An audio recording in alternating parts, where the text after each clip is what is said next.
Hello everybody, my name is Dratnos, and in this video I'm going to show you how to do the Valley of Wisdom Lost area in the Horrific Vision of N'Zoth. So this image is from the Wowhead Guide to Horrific Visions of N'Zoth, and the Valley of Wisdom, as you can see, there's a high amount of sanity drained per second compared to the other areas, but the reason I think the Valley of Wisdom is the easier one compared to the Valley of Honor as your first lost area to do. It's of course harder than both the corrupted areas, which are the Valley of Spirits and the Drag. If you're interested in learning how to do those, you can check out my previous video on Horrific Visions. But once you feel like you're ready to take on a lost area, I think the Valley of Wisdom is the best one to start with, because you can actually go there without doing much stuff in either corrupted area.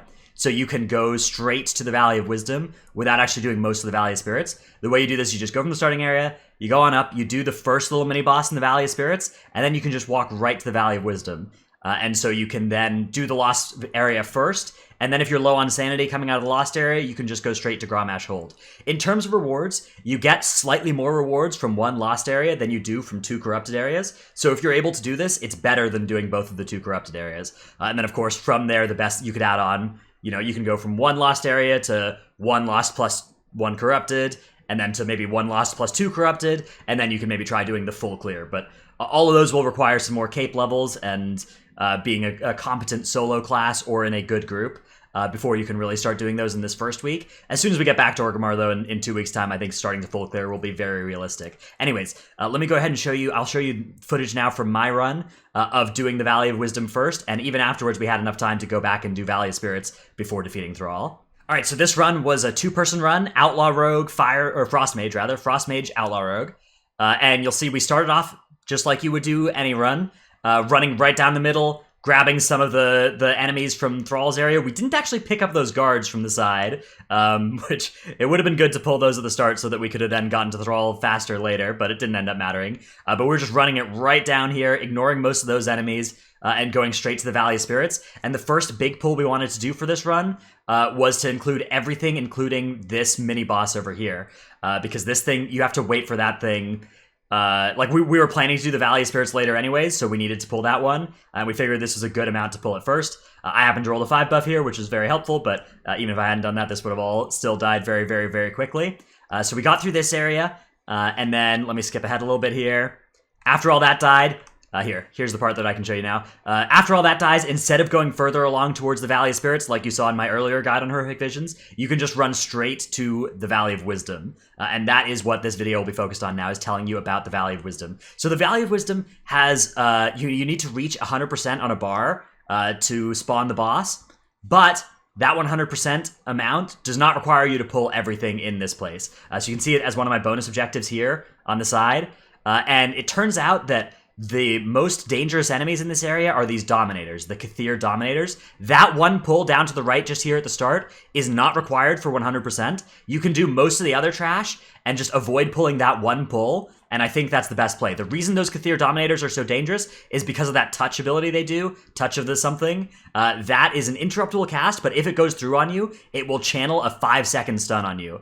So that can very easily get you into trouble there, and you can see that costs us a lot of time, because both of us were just kind of getting chain stunned. Now there's another Dominator in this pull. It's chanting touch of the thingy on me and stunning me. So not pulling that 2-pack of Dominators, I think, is a big play to do in this place. You'll see here, though, we're running out of sanity. Luckily, at this point, by the time we did this run, it was my 4th run, so I'd already been doing big runs, so I have my cheat death already. So we both just used our cheat death here on this first pull before we started using orbs, and just returned to life here with 50% sanity. Now, these purple circles around me are the madness that's active this week. That won't be active every week in the Horrific Visions, but in all the Lost Zones this week, I think, you're going to encounter the split personality madness. What's going to happen is your screen is going to flash right like this right now, and then a couple seconds later, you're going to get all around you, except for one little spot, you're going to get these things that if you run on top of, they're going to stun you. So that's really obnoxious, and you got to try and avoid that. You'll see we're up to 30% of our count now. And we're just going to do this trash pull. Now there's time for a mini-boss pull. None of the mobs in that pull were particularly deadly, by the way. Even if we hadn't killed them all really fast, none of them do anything too big. There's just a couple of things you want to dodge on the ground. So this is the Coagulated Horror. It's one of the mini-bosses. The mini-bosses are worth 25%, so you do need to kill both of them, I think. I don't think you can get enough without it. And then dodging the frontal breath that it did there is a good thing to do. and dodging these sanguine pools that it shoots out is another good thing to do. You'll see my screen turn purple there again, and a couple seconds later I got the split personality. The main thing to do is when your screen turns purple, just try and stop moving for a little bit. That'll help you avoid getting hit by the split personality effect. I didn't really know what that screen effect was at this time, so I'll call it out next time so that you can start. There it is. There's the screen effect, purple coming in from the corners, and that means you're about to get a split personality.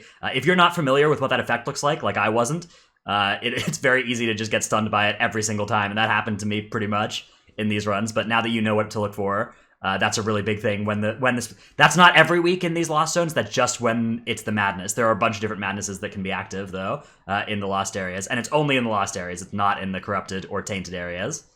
So again, we're almost done here with enemy forces, but you'll see so we're up to. Yeah, after this, we're going to be up to like 83% count, so I think that the play is to just skip that 2-pack of Kathir Dominators. Everything else, not too bad. You just dodge those Dark Smashes. These appendages are kind of annoying. They can keep you in combat because they'll keep burrowing underground, and that can be a pain.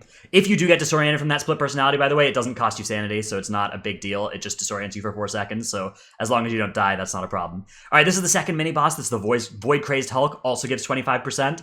So you'll see all the trash in this area combines to be like 111%, so you can skip a little bit of trash. And then all this thing does is it'll hurl you to a location every couple seconds. It'll throw somebody at a location. That will do some unavoidable sanity damage, and then a couple seconds later he'll jump at that location, and that is avoidable and will also do sanity damage. So the main thing to make sure on that boss, or that mini-boss, is when he hurls you, move away from where you landed so that you don't get any more sanity damage. But also it's a bit of a DPS check because you're always going to be losing sanity the longer it goes. All right, this thing, Ring of Chaos there, it creates those orbs. They will stun you and make you lose sanity, and after a couple seconds, he'll then shoot them out in all directions. So the main thing to do as a melee is either get right under its hitbox when it casts that, or get far away from it so that you don't get hit by them as they spawn.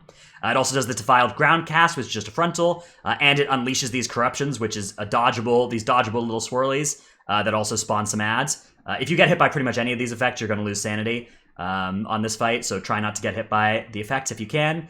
But besides that, that is the Valley of Wisdom done. You'll see there it cost us our cheat death, and it cost us 2 sanity orbs, and we ended it with 30% sanity or so. But we actually had enough time here to go back and do the corrupted area, because in the corrupted area, your sanity drains a lot less quickly. So we were able to even go through here. We'd already cleared some of the corrupted area. We just had to cleanse these totems, which if you want to learn more about doing this corrupted area, you can go watch the previous video of mine. I'll try and have a link for it. The previous Horrific Visions guide for this area. This area is the easier one, but it does give a little bit less rewards than the Lost area. And then I'll just skip through a little bit here and show you one more important thing afterwards. The main thing that I want to note is, okay, so now we're coming back to Thrall here. We've used up our last sanity orbs, so we are kind of low on sanity. It's not too bad. This is enough sanity to kill Thrall, but it's looking a little close. We do have our Bloodlust available. We never lusted. Looking back, we probably should have lusted somewhere in the Valley of Wisdom rather than trying to lust Thrall, but lusting Thrall is also a fine thing to do. We could have also swapped to like single target damage specs. Like I could have swapped to like a single target assassination build. The mage could have swapped to some kind of single target build as well, fire or arcane or something. But anyways, we lusted, we went to Thrall, and the main thing about Thrall is that he actually gets empowered by whichever side zones you've completed. So you'll see here we did the Valley of Spirits, which is giving it the Hopelessness cast. That's from the easy side area, and it's doing Defiled Ground as its frontal instead of the smash that it normally does because we did the Valley of Wisdom. Also, it gets 10% increased health, Thrall does, for each of the side areas you've done. So the main thing is that the Thrall fight kind of does scale up as you start doing these side areas.